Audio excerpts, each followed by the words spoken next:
Hi guys, welcome back to this channel.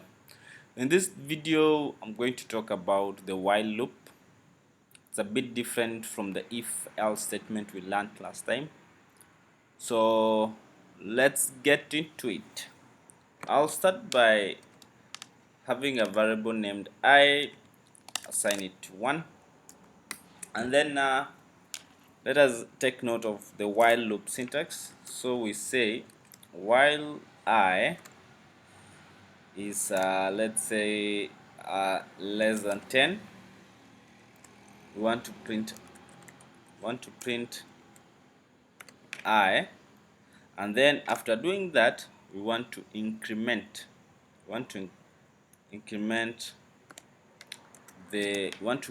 I with 1, because I previously is 1. Now I want to keep adding 1, so it's going to 2 until we get here. So if we run this statement, it is going to print 1 to 9. Why not 10? Because I is less than 10.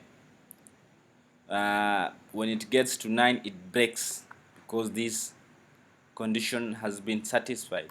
So what if we wanted to ensure that this condition gets to that? So let us try and run this.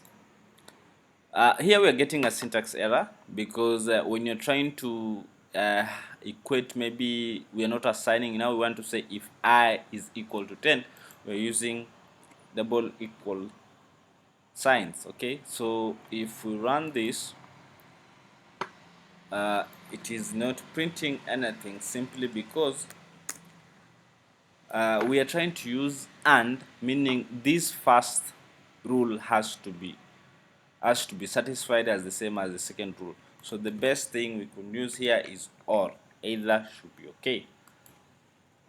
So now now we are going to print including to 10. So sometimes this one cannot work in while loop, depending on the complexity of your statement, and that is where you have to choose between the while and the for loops, which you are yet to look at, and also look at the if else statement. So guys, this is a basic explanation of the while loop syntax. So take note on how it works, do some practice, and then yeah, let's meet next time for the for loop. Thank you, bye.